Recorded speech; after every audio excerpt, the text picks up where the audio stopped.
नमस्कार दोस्तों, शुभ प्रभात। आज आपको मैं बताऊंगा, जो सेगमेंट छूट गया था, जो इम्प्रेशन साइन था वो तो बता चुके। अब उनका एक मिक्स्ड कॉम्बिनेशन होता है जो मैंने एक बार चर्चा भी की थी, उसको डर्मेटोग्लिफिक्स बोलते हैं।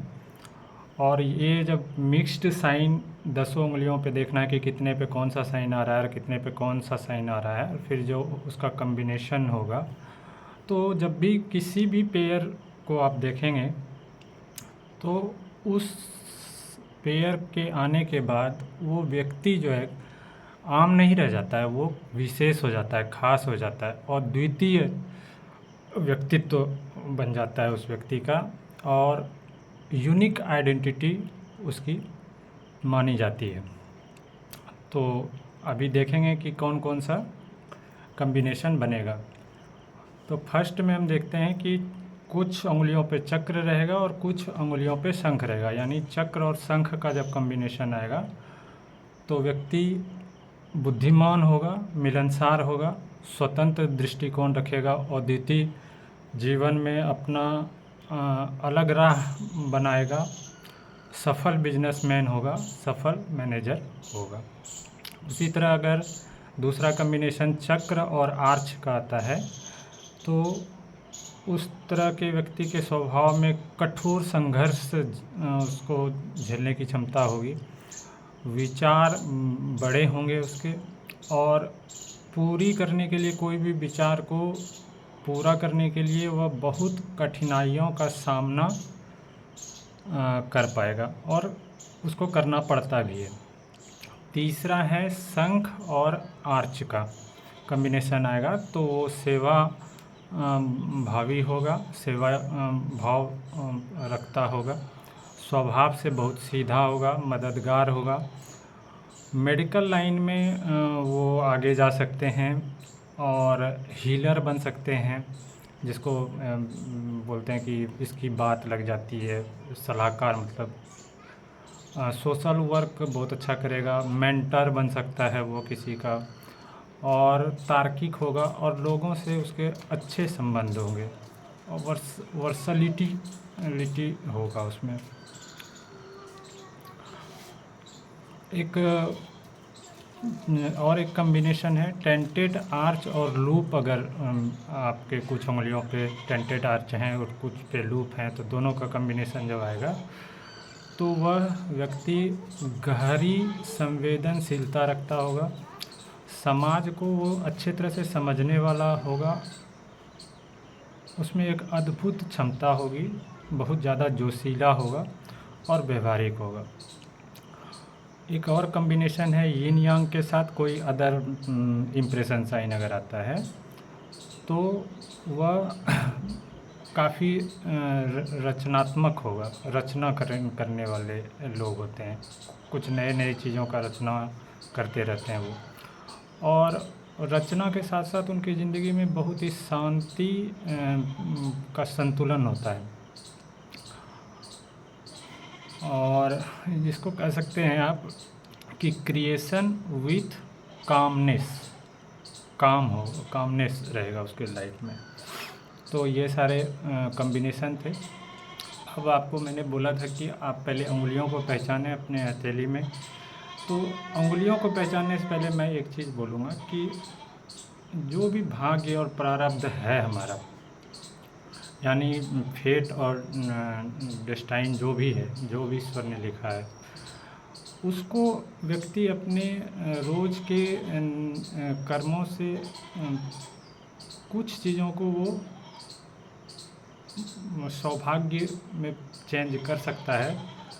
और अपने सौभाग्य को बढ़ाने के लिए बोला जाता है कि आप सुबह उठिए और सुबह जैसे बिस्तर पे उठ के बैठते हैं तो सीधा बैठ जाइए और दोनों हथेलियों को आपको इस तरह जोड़ करके पूरे गौर से, ध्यान से आपको आपके पूरे हथेली को देखना है, उसके बारीक रेखाओं को देखना है और क्या चेंजेज आते हैं।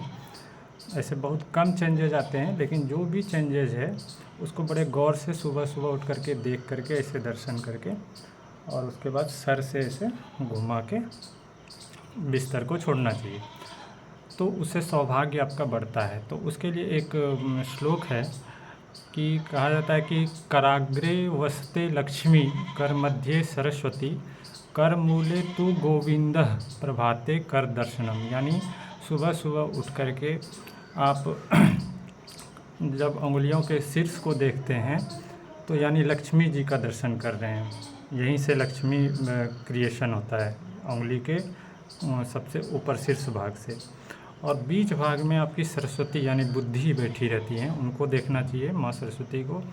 और कर मूल्य गोविंदा मतलब या ये जो मणिबंध रेखाएं हैं, ब्रेसलेट, यहाँ पे गोविंद यानी श्री हरि का यहाँ पे वो रहते हैं, श्री हरि, तो उनका दर्शन आपको सुबह सुबह करने से आपका सौभाग्य हमेशा बढ़ता है। अब हम उंगलियों को जानेंगे कि कौन सी उंगलियाँ किस चीज़ को डिनोट करती हैं और क्या नाम है इसका। तो 5 उंगलियां हैं। तो सबसे पहले थंब है, अंगूठा। तो अंगूठा जो है मंगल ग्रह का द्योतक है और अग्नि तत्व को यह प्रदर्शित करता है। अगर ये अच्छा है, मोटा है और सीधा है तो आपका विल पावर बहुत अच्छा होता है, आप लॉजिकल होते हैं, लीडिंग पावर आपका बहुत अच्छा होता है, संकल्प और महत्वाकांक्षी आप होते हैं।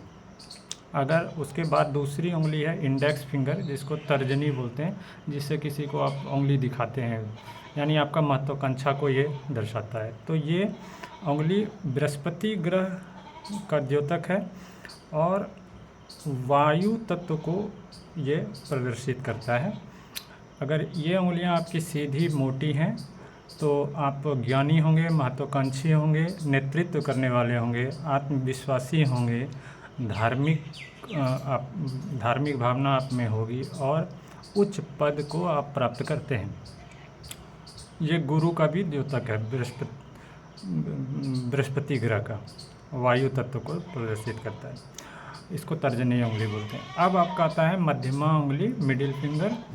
यह जो है आपके शनि ग्रह को दिखाता है और आकाश तत्व को प्रदर्शित करता है।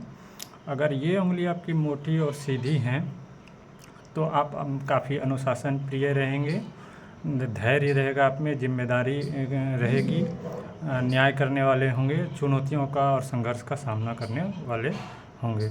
अब आपकी उंगली आती है रिंग फिंगर, जिसमें आप इंगेजमेंट रिंग पहनते हैं। तो ये है सूर्य ग्रह को दिखाता है और पृथ्वी तत्व का द्योतक है। ये आप उंगलियां अगर आपकी सीधी और मोटी हैं तो आप कलात्मक होंगे, रचनात्मक होंगे, प्रसिद्धि पाएंगे, ऐश्वर्य आप में इस उंगली से दिखता है, आपका ऐश्वर्य, शौर्य दिखता है, आपका साहस दिखता है और मान सम्मान, ऑनर दिखता है इससे। अब आपका आता है लास्ट में लिटिल फिंगर, जिसको पिंकी फिंगर भी कहते हैं। ये बुध ग्रह और जल तत्व को प्रदर्शित करता है। अगर ये उंगली आपकी थोड़ी लंबी होनी चाहिए, बहुत छोटी नहीं होनी चाहिए, लिटिल फिंगर है लेकिन इतनी लंबी होनी चाहिए कि आपके रिंग फिंगर जो साइड वाली फिंगर है उसका सबसे ऊपर वाला जो रेखा है उसको पार कर जाना चाहिए। तो ये आपके बुद्धि को और व्यापार को दिखाता है, संवाद करने की क्षमता को दिखाता है, संचार कौशल को दिखाता है और धन और संपदा और स्वास्थ्य को आपके ये प्रदर्शित करता है। तो आज आपने उंगलियों के विषय में जाना, कौन सी उंगली को क्या कहलाती हैं और क्या प्रभाव देती हैं स्वभाव पे, और हथेली को आप कैसे सुबह उठ करके देखेंगे और कौन सा श्लोक का आप बोलेंगे जिससे कि आपका सौभाग्य बढ़ेगा, ये जाना। अब आगे धीरे धीरे अब हम आगे जब बढ़ेंगे तो कुछ और जानकारी देंगे। अब रेखाओं की तरफ या पर्वत माउंट के विषय में धीरे धीरे आगे जानेंगे। तब तक के लिए मुझे इजाज़त दीजिए, समय फिर आपके लिए निकालेंगे। आप भी कुछ समय मुझे दें, मेरा वीडियो शेयर करें, लाइक करें और कुछ ज्ञान अपना इस क्षेत्र में भी बढ़ाने के लिए रुचि लीजिए। नमस्कार, धन्यवाद।